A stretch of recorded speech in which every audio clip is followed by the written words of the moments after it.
Prions. Que Dieu, le Créateur de l'univers, nous protège, nous mette à l'abri du besoin et nous accorde de longs jours sur terre. Amen. En prononçant ces quelques mots, je viens de prier. La prière, qu'est-ce que c'est? Il est évident que les réponses à cette question sont multiples et varient selon que celui qui répond est chrétien, catholique, évangélique, céleste, protestant, musulman, bouddhiste, et j'en oublie. Remarquez que les religions citées sont celles dites monothéistes, à l'opposé de celles considérées comme le culte de plusieurs divinités attachées à des éléments de la nature. On parle d'animisme, pour généraliser, et si l'on s'attache au contexte béninois, on parlera en termes de vaudon. L'une des questions qui taraude l'esprit des fidèles chrétiens, musulmans et autres est de savoir si le vaudounon prie. Le mot prière, tel que défini et perçu par le chrétien, correspond-il à la même réalité que celle vécue par le vaudounon? On en parle ce soir sur cette émission. En dehors de moi, qui suis-je? Notre invité est déjà en studio. Koulouss Edgar Adoglo, bonsoir. Bonsoir, M. Charles. Un plaisir de vous retrouver. Plaisir partagé. Mesdames, Messieurs, bonsoir et merci de votre fidélité à cette émission. Vous prenez grand soin de votre corps au quotidien. Qu'en est-il de votre esprit? Il est temps de trouver la solution aux problèmes qui vous empêchent d'évoluer. Il est temps de débloquer ce qui vous bloque. Il est temps d'apprendre à manipuler les clés de la vie. Pour y arriver, suivez cette émission. En dehors de moi, qui suis-je? Guéri TV Monde vous l'offre pour éclairer votre chemin. En dehors de moi, qui suis-je? C'est tous les jeudis à partir de 21h avec Charles Albandaoui aux commandes. Guéri TV Monde, le leader des web TV. Koulouss Edgar Adoglo, comme je l'ai dit, nous allons parler de prière au cours de cette émission. Et d'entrée de jeu, dites-nous, prier, qu'est-ce que c'est? Merci. Donc, la prière, de façon simple, terre à terre, c'est communiquer avec Dieu. Communiquer avec Dieu. Autrement dit, la prière, quand on perçoit la chose telle que vous le dites, cela met en scène au moins deux individus. Non pas individus, deux entités. Deux entités. Et celui qui prie, celui qui adresse. En fait, la prière, c'est vrai, c'est une communication avec une intelligence supérieure, c'est-à-dire quelque chose d'extérieur à soi. D'accord? Et dans le cas de l'être humain, c'est Dieu. D'accord? L'homme prie Dieu. Parce que pour lui, Dieu est à l'extérieur. Et ce Dieu qui est à l'extérieur peut lui apporter tout ce qu'il veut. C'est-à-dire, il suffit seulement qu'il adresse une prière, que ce soit une supplique, d'accord? Une requête, d'accord? Une confession ou une louange, d'accord? Donc, dans tous les cas, c'est que l'homme attend une certaine satisfaction de cet être extérieur. Prier, c'est communiquer avec Dieu, justement. Dieu. Qu'est-ce que c'est que Dieu? Ou qui est Dieu? Bon, en fait, en spiritualité, on définit Dieu comme cette entité supérieure, cette intelligence supérieure qui a son centre partout et sa circonférence nulle part. D'accord? Et pour les spirituels, Dieu est immatériel. Dieu, c'est la création, c'est l'univers, c'est le tout, dans le tout. Mais pour les religions, on personnifie, en fait, les religions personnifient Dieu. Et on fait de Dieu un être humain, avec des sentiments humains. Et ce qui fait que l'homme n'arrive pas à transcender sa nature humaine. Parce que pour lui, c'est que Dieu est quelque part assis, à qui, quand on a des problèmes, on peut avoir recours facilement.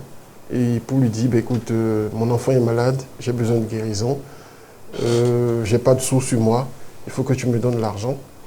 J'ai besoin d'acheter une voiture, je prie pour acheter une voiture. C'est une aberration. On ne peut pas prier pour obtenir ces choses-là de Dieu. Parce que nous sommes créés à l'image et à la ressemblance de Dieu. Et quand nous disons, quand je me réfère à pratiquement les écrits de ces grandes religions-là, je prends par exemple le christianisme, d'accord, qui, dans la Genèse, dans le premier chapitre de la Bible, où Dieu dit, et où la Bible qui dit, et Dieu a créé l'homme à son image et à sa ressemblance. Ressemblance. Ça veut dire que quoi? Ça veut dire que si Dieu est quelque chose, nous sommes cette chose-là. Je vais profiter pour dire, en fait, pour rappeler aux téléspectateurs quelque chose. Dieu n'existe pas. Dieu est. Attendez, vous dites quelque chose qui pourrait paraître assez grave. Dieu n'existe pas. Oui. Et tout ce qui se fait, en matière de religion, en matière d'adoration adressée à Dieu, c'est annuler tout cela que Dieu dit que Dieu n'existe pas. Non, mais justement, laissez-moi finir. Okay. Quand je dis Dieu n'existe pas, parce que tout ce qui existe est appelé à disparaître. Dieu est, c'est une réalité immuable. Okay. Et ce qui est ne peut qu'être. Vous me suivez maintenant? Oui. Vous avez capté? J'ai compris. Donc, Dieu n'existe pas, parce que ce qui existe est appelé à disparaître. Quand je prends par exemple mon portable, le portable, avec le temps, il va disparaître, il va se dissoudre. D'accord? Mais Dieu, en tant que réalité immuable, ne peut pas disparaître. C'est cette réalité qui est, point final. D'accord? Oui, Dieu... Maintenant, ce Dieu, puisque vous avez demandé qui est Dieu, et le mot Dieu, en lui-même, ne définit rien, ne veut rien dire. Ça va paraître bizarre aux téléspectateurs. Et oui, quand vous dites ça, ça me rappelle la définition de Dieu dans la Bible, par la voix de Moïse, où il lui dit « Je suis celui qui suis ». Non, mais bien avant même d'en revenir, en fait, avant de venir à cette définition, c'est-à-dire à cette conception de Dieu dans la Bible, on va parler du mot Dieu lui-même. Parce que le mot Dieu, c'est comme un sigle. En fait, c'est un code, en fait. C'est un code que les gens n'ont pas compris, que même dans les religions, les gens n'ont pas compris.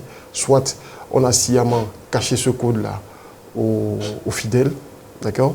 En fait, le mot Dieu veut dire divinité, émancipation universelle. Ça veut dire quoi? Ça veut dire que chaque être divin que nous sommes, nous reposons sur un principe divin bien défini. Le principe divin sur lequel tu reposes est bien défini. Le principe divin sur lequel je repose, sur lequel chaque être repose. Donc la quête, c'est quoi?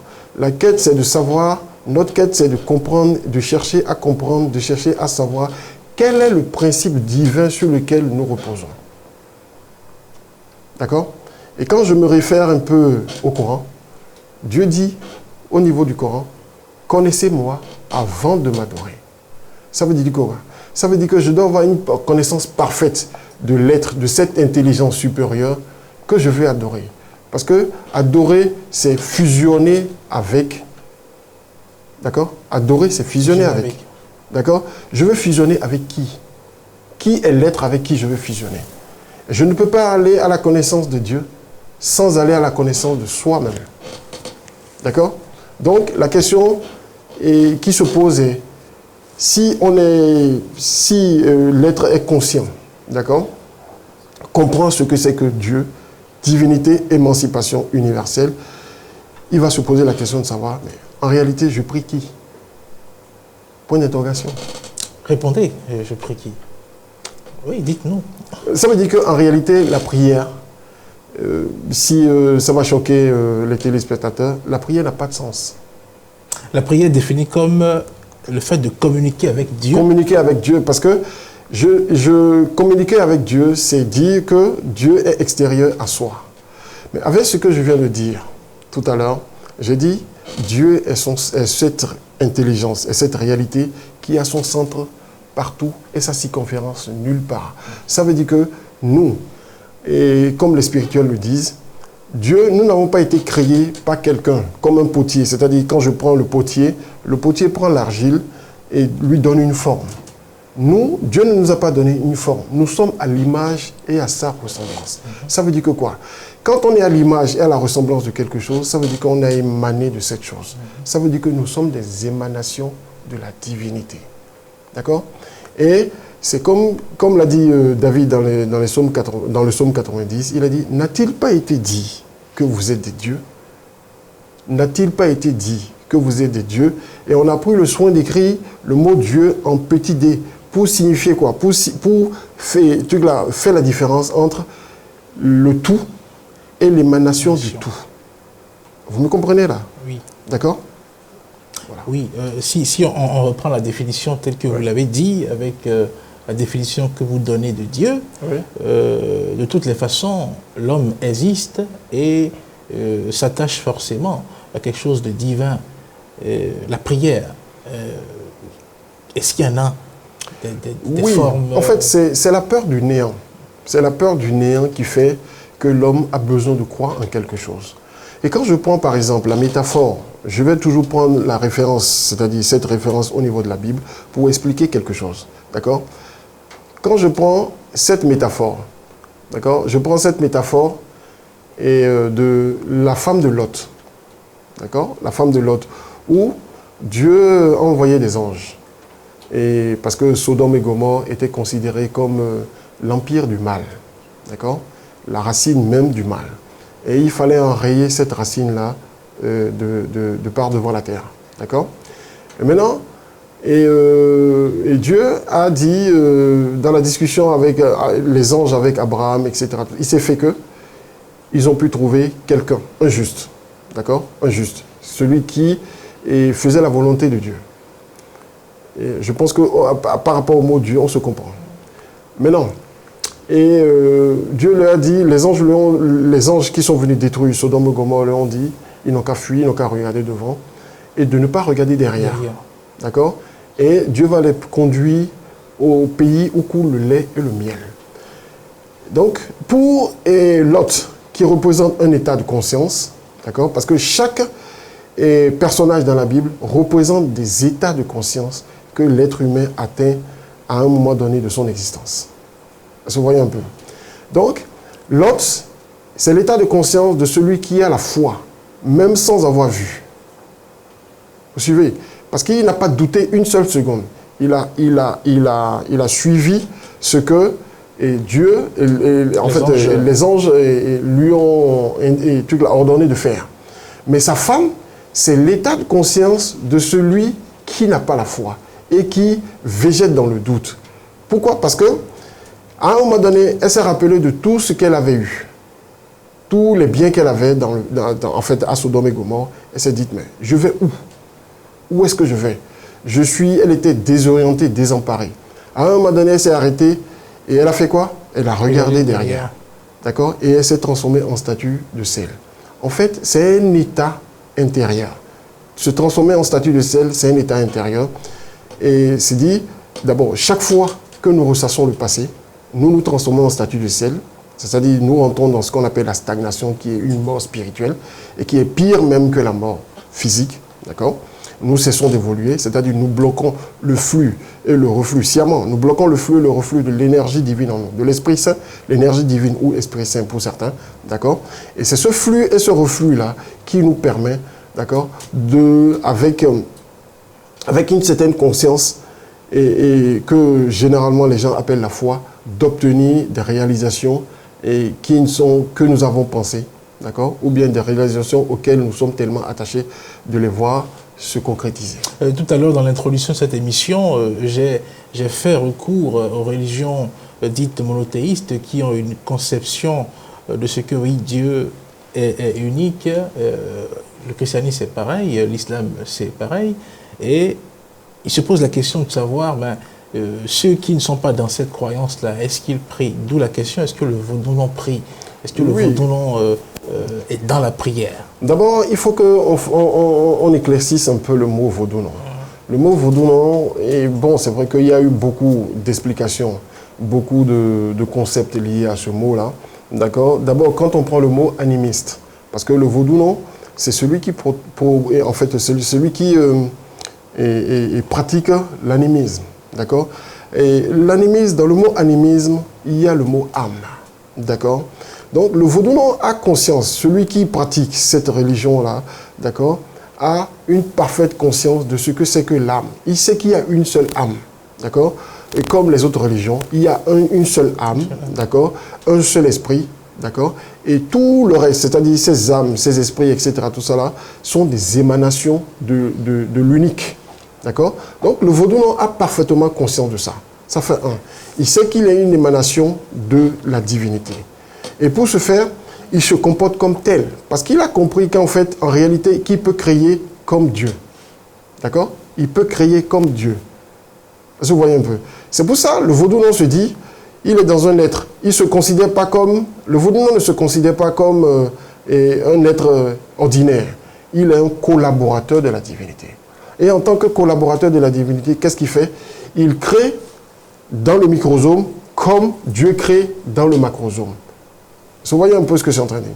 Donc, le vaudou non, quand il se lève le matin, par exemple, il sait, il y a une loi que le vaudou non maîtrise, qui est la loi d'analogie. D'accord? Parce qu'il sait que les mêmes lois qui régissent le macrosome, ce sont ces mêmes lois-là qui régissent le microsome. Donc, il observe. C'est-à-dire, il a procédé d'abord par observation. Il a observé, par exemple, la panthère, que généralement on appelle po. D'accord? Dans notre panthéon ici, dans notre langue ici. Et il a constaté que la panthère, chaque jour que Dieu fait, doit pouvoir tuer une nouvelle, c'est-à-dire doit avoir une nouvelle victime pour pouvoir se nourrir. Même si la victime qu'elle a eue a tué, a tué avec en griffe, a tué la veille, même si la chair reste, il ne mange plus cette chair-là. Il doit avoir une nouvelle victime, un sang frais. Donc le vaudou a dit, si la panthère a cette capacité-là de pouvoir se comporter comme ça veut dire que moi aussi, je peux exprimer cette capacité-là. Donc, avec le pouvoir du verbe, parce que le vaudou a une parfaite connaissance du pouvoir du verbe. Il maîtrise parfaitement le logos que nous appelons ici chez nous le bissa. D'accord? Et que chez les musulmans, on appelle le kun fa kun.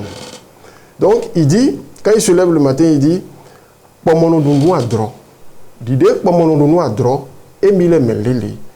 Emile egbeso. Si quoi ou un adjem ici. Et c'est inévitable, ça va se réaliser. Ça veut dire quoi?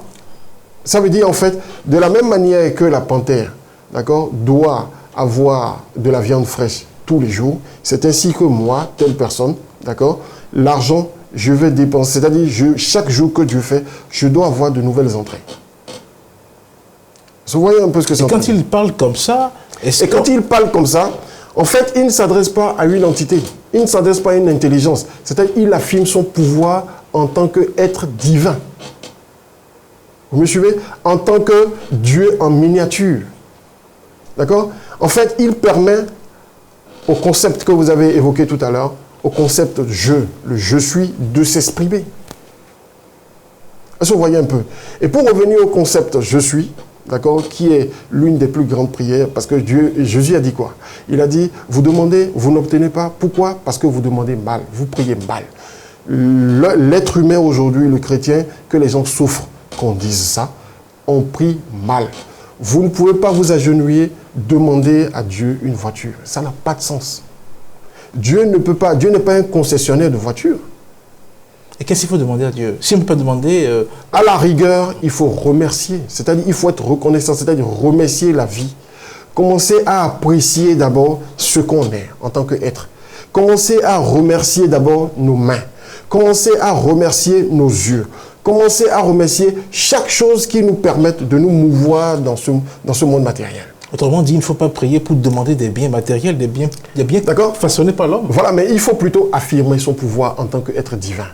Quand Moïse, dans sa conversation en griffe avec Dieu, parce que et plus loin, et quand on s'élève un peu on s'élève un peu plus haut par rapport à cette discussion, cette soi-disant discussion avec Dieu, Moïse conversait avec sa partie, la partie supérieure de son être. D'accord? Le je suis, c'est l'expression, d'accord, du principe divin en tout un chacun de nous. D'accord? Et en français, à l'école, c'est bien dommage que les professeurs de français n'arrivent pas à inculquer cette connaissance-là aux enfants. En français, nous disons, le je suis, on nous a appris ce qu'on appelle l'adjectif qualificatif, l'attribut et l'épithète. Mais c'est des choses, normalement c'est à la base qu'on devait, c'est des attributs d'affirmation du pouvoir en tant qu'être divin. Parce que quand je dis « je suis malade », ça veut dire que le je infini, je le limite, d'accord? Je déclare que ce je, l'essence divine en moi, d'accord, peut tomber malade. Donc automatiquement, l'âme étant pure, d'accord, l'esprit étant parfait, pur, et ne pouvons pas tomber malade, va rejeter cette vibration-là, parce que ce n'est pas sa réalité, d'accord? C'est la réalité du corps physique. Le corps physique encaisse cette réalité et l'individu tombe malade. Même chose pour la galère. Je suis pauvre, je suis en galère, mais c'est des prophéties. C'est-à-dire, on prophétise sur notre vie. Et en prophétisant de cette manière-là, il va se produire ce que nous prophétisons. Vous voyez un peu. Si le temps nous permettait, on allait pouvoir rentrer... On va rentrer dans le détail de cela, parlant de la prière, parce que il faut bien qu'on apprenne à prier de toutes les façons. On est là pour ça, pour revenir donc à la réalité du vaudouement. On peut faire le constat que oui, il y a une différence dans la façon de communiquer avec le divin.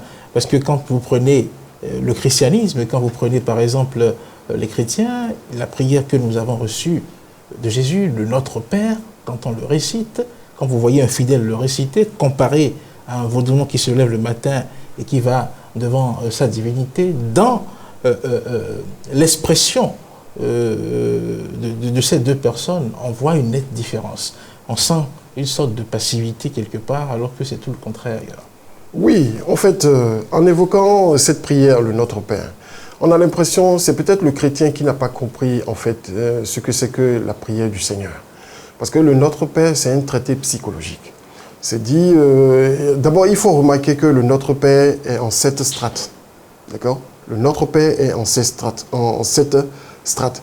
Et quand le vaudouement, lui, comme on l'a dit tout à l'heure, exprime, c'est-à-dire affirme son pouvoir, affirme le pouvoir du jeu. D'accord? Il prend autorité, d'accord? Il dit et ça se produit, d'accord? J'ai entendu dire, des gens disent que, la magie, d'accord, est différente de la prière, d'accord? C'est parce qu'ils n'ont rien compris au concept de la magie.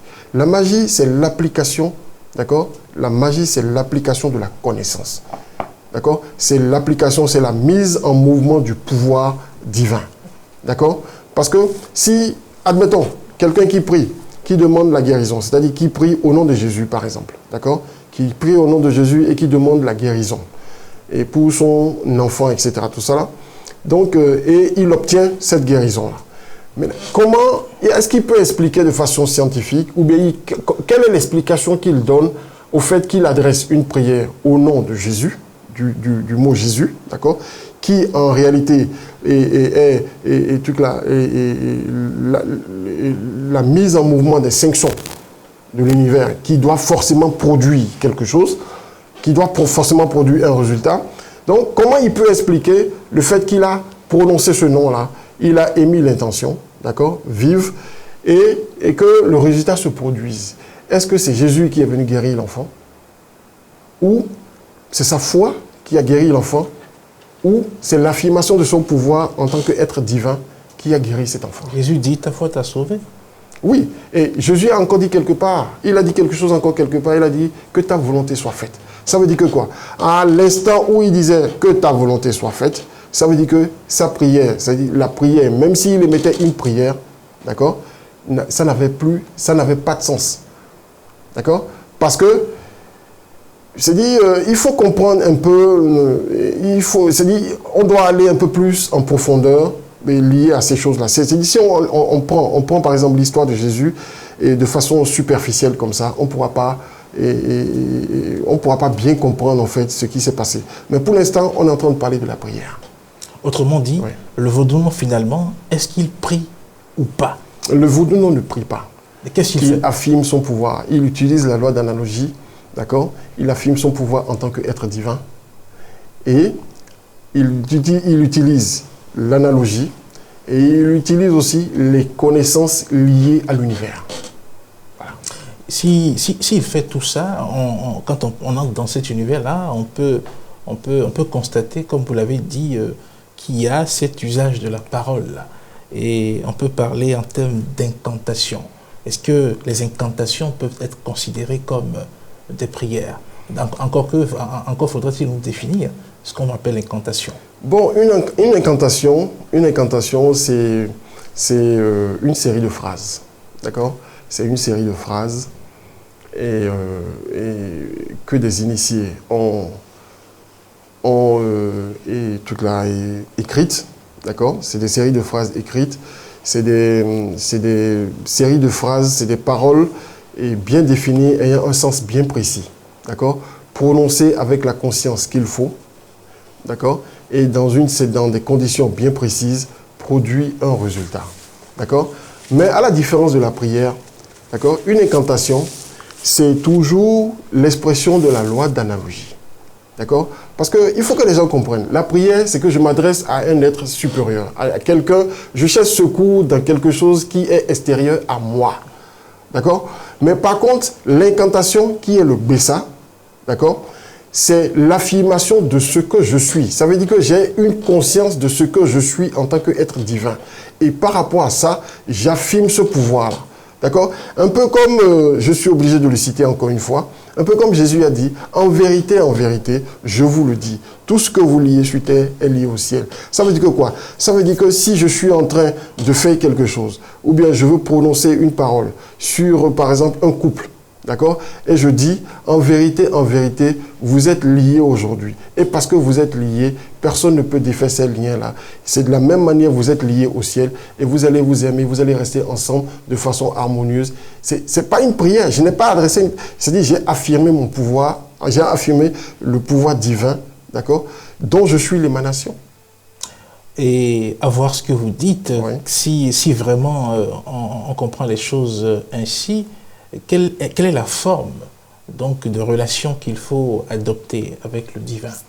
Oui, d'abord, il faut qu'on comprenne que le divin et nous, il n'y a pas de barrière. C'est-à-dire il faut qu'on aille à la quête de cette connaissance-là pour qu'on comprenne qu'il n'y a pas de barrière entre soi et le divin. Et qui dit soi, dit le divin. Nous sommes intrinsèquement liés. D'accord? Le divin est en nous, nous sommes le divin. D'accord? Je préfère dire ça comme ça. Nous sommes le divin est en nous. D'accord? Nous sommes des émanations de ce divin-là. Je prends un exemple. Je prends l'eau de mer, c'est-à-dire la mer, l'océan. Et je prends des gouttes d'eau de la mer. Est-ce que les gouttes d'eau, en matière de propriété, les propriétés en matière de propriété, est-ce que les propriétés de la goutte, des différentes gouttes d'eau de mer que j'ai récupérées, d'accord? Est-ce que ces propriétés-là sont différentes de la propriété de la propriété de la mer? En fait, des propriétés de la mer elle-même. L'immensité de la mer elle-même. On va me dire quoi? On va me dire oui, que la mer, elle est grande, elle bouge.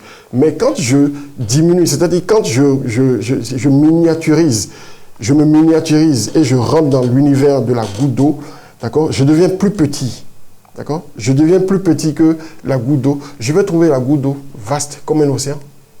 Est-ce que vous avez compris ce concept-là? Donc ça veut dire que quoi?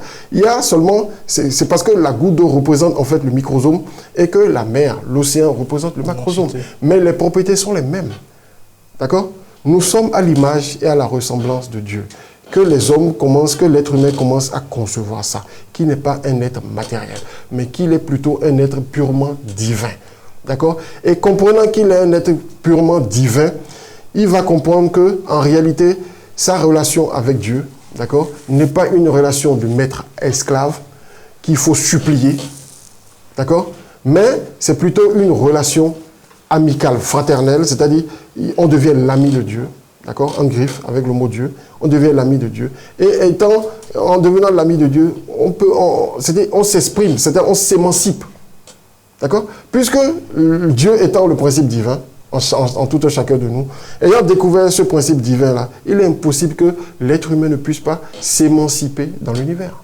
Mais écoutez, si on doit prendre la prière comme on le fait, une façon de s'affirmer, d'affirmer son autorité sur quelque chose, développer cette capacité-là à faire réaliser les choses, est-ce que là on n'est pas en train d'entrer dans une dimension de magie? Parce que, vous savez, si l'homme doit faire réaliser les choses par la parole, par ce qu'il prononce lui-même, vous ne trouvez pas que c'est compliqué? Non, c'est pas compliqué, c'est la normale des choses. Il n'y a rien de compliqué là. C'est la normale des choses. En ce sens qu'il peut faire réaliser les choses. Ne voyez pas le mot magie. J'ai l'impression que l'être humain, bon, c'est normal parce que la conscience excusez-moi, mais la conscience de l'être humain étant basse, je parle de la conscience collective, étant vraiment basse, c'est-à-dire on refuse de comprendre cette chose-là parce qu'on se complaît, on se dit, notre condition, la condition basse dans laquelle nous sommes, on se complaît dans cette condition-là. D'accord? On se complaît dans cette condition-là, on ne veut pas aller plus loin, on ne veut pas aller à la découverte de nous-mêmes parce qu'on a peur de voir en réalité que... Pourquoi? La peur, c'est quoi? La peur de l'homme, de l'être, c'est quoi? C'est qu'au finish, de voir en réalité il n'y a que moi. D'accord? Il n'y a que moi. Dieu, lui, en réalité, c'est moi. D'accord? Mais pour pouvoir accéder, arriver à ce stade de connaissance-là, voilà, c'est tout un travail. D'accord? Et les religions aujourd'hui, avec toutes mes excuses, ne permettent pas à l'être humain d'accéder à cet état de conscience-là. Parce que Dieu, pour les religions, Dieu est extérieur et il faut l'adorer. Et voilà, il faut l'adorer, à lui la louange, les supplications, etc. Tout ça là, et que l'être humain doit végéter dans ça avec cette conception du paradis, de l'enfer, etc. Tout ça là. Donc l'homme ne veut pas se détacher de l'aspect matériel. Et pour ceux qui arrivent à se détacher de l'aspect matériel, qu'est-ce qu'on dit? On les traite d'hérésie. Les sorciers? Voilà, de sorciers. Pas moment. Pas moment. Mais dites-nous, quand on voit la conception monothéiste de Dieu, quand on prend la religion musulmane, quand on prend chez les chrétiens cette façon-là de concevoir Dieu, comparée à la conception qu'on a chez les animistes, vous ne trouvez pas que on est quelque part là en train de s'occuper de petites entités au lieu de s'occuper de l'entité suprême? Non. Parce que là, si on doit rendre des cultes à des petites divinités qui ont un champ d'action assez réduit comparé à l'être suprême. Non, en fait, c'est parce que l'animisme est très mal compris. D'accord? Il faut comprendre que nos ancêtres étaient des techniciens, c'est-à-dire c'était des ingénieurs. Et quand je parle d'ingénieurs, bon, je vais utiliser le mot ingénieur. Le mot ingénieur, ils avaient une ingénierie divine c'était inouïe. D'accord? Ils avaient une ingénierie divine inouïe. Et ils maîtrisaient en fait, ils savaient plutôt, d'accord, qu'il y a une seule réalité. Et cette réalité s'exprime en termes d'énergie. D'accord? Et ils ont réfléchi, ils se sont dit, mais cette énergie, nous pouvons l'utiliser comme nous voulons. D'accord? Nous pouvons l'utiliser, nous pouvons canaliser des portions de cette énergie-là. D'accord? Nous pouvons canaliser des portions de cette énergie-là pour pouvoir utiliser à temps voulu telle ou telle ou telle ou telle énergie. D'accord? C'est comme, je prends par exemple ma radio. Je prends l'énergie, j'utilise les piles. Je prends mon portable. J'utilise le courant électrique, d'accord, pour charger via une batterie. Et pour avoir cette batterie-là, il faut que je mette un truc là, je mette des éléments ensemble. D'accord? Je vais chercher le lithium quelque part, je vais chercher l'uranium quelque part, et bon, je fabrique et j'ai ma batterie qui peut canaliser de l'énergie. D'accord? C'est exactement cette ingénierie-là, d'accord? Cette ingénierie-là, nos ancêtres l'avaient depuis la nuit des temps, avant que les Blancs aujourd'hui ne la développent. D'accord? Donc, c'est ce même procédé-là que nos ancêtres ont utilisé. D'accord? Ils se sont dit, l'énergie de la foudre, d'accord? On ne va pas attendre quand il n'y ait plus, avant que le tonnerre ne gronde pour qu'on puisse utiliser son énergie. L'énergie de la foudre, ils ont compris que la foudre, par exemple, cette énergie-là, on peut l'utiliser. D'accord? Mais pour l'utiliser, ils ont réfléchi, ils ont compris qu'on peut canaliser cette énergie-là quelque part via les éléments. D'accord? Par exemple, la pierre, que le tonnerre crache, quand il y a expression de cette énergie-là, d'accord? La foudre, il y a les pierres, il y a la forme en H, etc. Tout ça là. La forme en H, Thor, avec son marteau, ça existait depuis la nuit des temps. D'accord? Chez nous, nos ancêtres avaient cette connaissance-là depuis. D'accord? Donc, ils ont compris, ils se sont dit, avec les pierres, par exemple, on peut créer un champ magnétique. pour pouvoir canaliser cette énergie-là. D'accord? Et on peut la canaliser, je peux la garder chez moi, dans mon panthéon, et à tout moment, je peux utiliser cette énergie-là à bon ou à mauvais escient, parce qu'il y a un seul pouvoir, un seul Dieu, une seule énergie, et c'est une seule clé. Et cette clé-là ouvre et ferme à la fois. Donc je peux l'utiliser pour le bien, comme je peux l'utiliser pour le mal. Et ça dépend de la conscience, en fait, de celui qui utilise cette clé-là, ce pouvoir de Dieu. Mais oui, si on peut l'utiliser en bien comme en mal, oui. Quelle est cette entité-là qui va réaliser le vœu qui devient le mal? Parce que si tant est qu'on parle de Dieu, qu'on doit prier, Dieu qui est bon... Il n'y a aucune entité, d'accord? Il n'y a aucune entité qui ira... bon, parce que si on veut rentrer dans c'est vrai qu'il y a les entités, d'accord?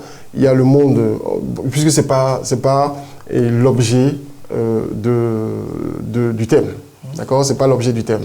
Donc, je ne vais pas entrer tout de suite dans ça. Ah ouais, si, avec la prière, on peut exprimer, demander pas avec des choses. parce que quand vous dites prière, il faut qu'on soit bien clair.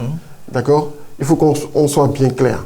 Quand je parle plutôt d'expression, d'affirmation du pouvoir du jeu en l'être humain. Oui, si on est en mesure de faire ça et qu'on le fait pour demander le mal... Non, mais je n'ai pas fini. Tout à l'heure, j'étais en train de développer quelque chose et vous ne m'avez pas laissé terminer. Donc, cette énergie de la foudre-là, canalisée quelque part, je peux l'utiliser à bon ou à mauvais escient.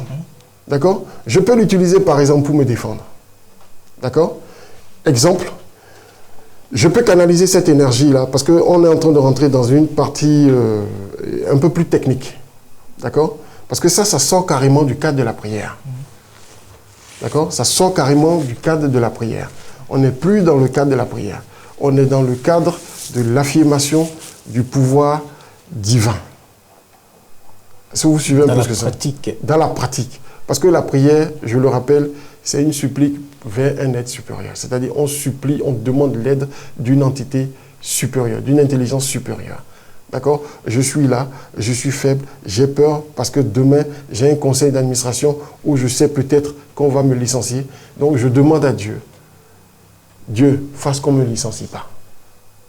D'accord? Dieu, arrange-toi pour que le PDG ne vienne pas. S'il vient, ça ne m'arrange pas. Ça ne m'arrange pas. D'accord? Oui. Tu vois un peu ce que c'est en train de dire. Mais que si je veux affirmer mon pouvoir et que je dis à la réunion là que assez monocon pour nous commun.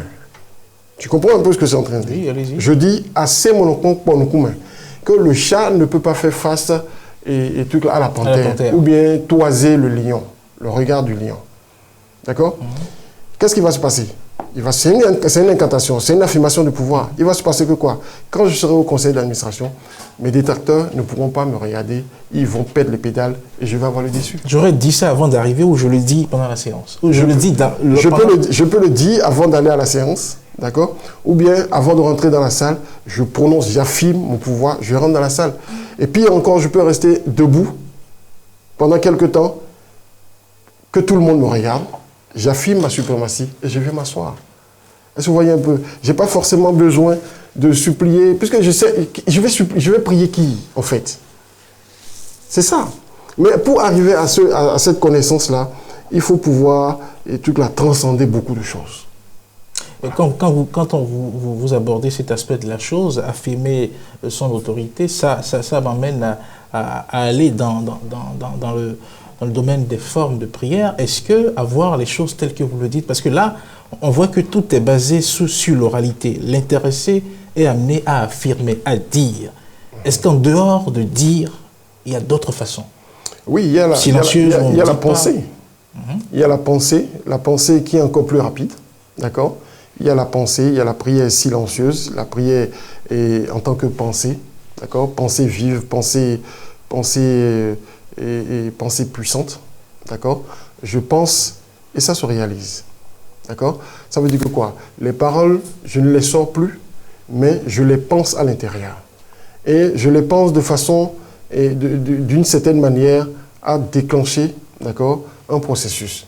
Je peux rester là, et puis, par exemple, si je dois souhaiter, si je dois affirmer mon pouvoir pour pouvoir et truc là, permettre à quelque chose de se réparer, d'accord, je peux rester là et puis prononcer, au lieu de prononcer extérieurement, prononcer intérieurement, d'accord, et puis l'individu qui est à côté de moi va se sentir bien. Nous allons finir cette émission-là en donnant, eh bien, en disant aux gens comment est-ce qu'il faut vraiment affirmer son autorité, comme vous le dites, parce que vous avez dit dans l'émission que les gens prient mal, les gens passent le temps à mal prier. Comment faut-il faire pour bien prier et quelle est la meilleure, quelle est la bonne prière? Voilà, si on peut parler en cette Voilà, d'accord. Donc, d'abord, il faut que l'être aille à la connaissance de lui-même. D'accord? Parce que sans connaissance de soi, on ne peut pas bien prier. D'accord? Il faut savoir qui on est. D'accord? Et ayant découvert qui on est, d'accord, on pourra facilement savoir à qui on prie, c'est-à-dire à qui on adresse les prières, d'accord, et pouvoir maximiser toutes les chances de réalisation ou de voir sa prière s'exaucer. Voilà. De façon pratique, donnez-nous un exemple. Vous avez tantôt dit qu'on ne peut pas prier, dit à Dieu, donne-moi une voiture, donne-moi une maison. Dites-nous de façon précise ce qu'on doit dire si l'on veut vraiment prier Dieu. Dites-nous. Non, par exemple, dans la quête de soi, par exemple, c'est-à-dire dans la quête de soi, il y a une prière de Saint Augustin qui est un spirituel. C'est vrai, l'Église dit que c'est un moine. Là, vous êtes dans la chrétienté. Non, l'Église, je précise, l'Église dit que c'est un moine, mais c'est un spirituel, c'est-à-dire un spirituel en bonne et due forme. C'est quelqu'un qui a contribué aussi au développement de ce domaine-là. Il y a une prière particulière que j'apprécie et que j'ai adoptée et qu'on peut calquer, qu'on peut utiliser, quelle que soit l'obédience. D'accord? Allez-y. Il commence cette prière en disant que Dieu ressuscite en moi et que ses ennemis s'évanouissent, comme cire au contact du feu, comme fumée dissipée par le vent. Ceux qui haïssent le Seigneur, puissent-ils à jamais disparaître de sa face et permettre à moi le juste de me réjouir. Méditez sur cette prière-là. Pourquoi? Parce que, quand je disais tout à l'heure que ça peut s'appliquer à n'importe quelle obédience, le mot Dieu, je peux donner n'importe quelle connotation au mot Dieu. D'accord? J'ai oublié quelque chose. Quand je dis Maou, je préfère dire Maou dans ma langue qui veut dire quelque chose que de dire Dieu. Parce que le mot Dieu et le mot Maou, je m'adresse à un type d'énergie bien précise. C'est-à-dire, je m'adresse à une partie bien précise de l'énergie divine. Quand je dis Sebolissa, je m'adresse aussi à une partie bien définie, d'accord, de l'énergie divine. Quand je dis Maou Sebolissa, je suis dans la totalité du divin. Vous voyez un peu ce que c'est en train de dire. Donc, le mot Dieu, je peux le remplacer par Allah, qui veut dire quelque chose. Je peux le remplacer par le mot Yahvé, qui veut dire quelque chose. Je peux le remplacer par tout ce que je veux et obtenir le résultat que je veux. Parce que cette prière, c'est une prière qui permet, c'est-à-dire c'est une prière qui permet d'aller à la quête de soi. D'accord? Voilà. Koulou Selgar de Glo, merci pour tout ce développement que vous avez eu à faire sur la prière, notamment sur la particularité de la prière chez ceux qu'on appelle les Vaudolans. Merci beaucoup. Merci à toi aussi. Priez sans cesse, car vous ne savez ni l'heure, ni le jour. Priez selon votre foi pour avoir ce que vous désirez. En dehors de moi, qui suis-je? Ce numéro prend fin ici. Merci de nous avoir suivis et à jeudi prochain.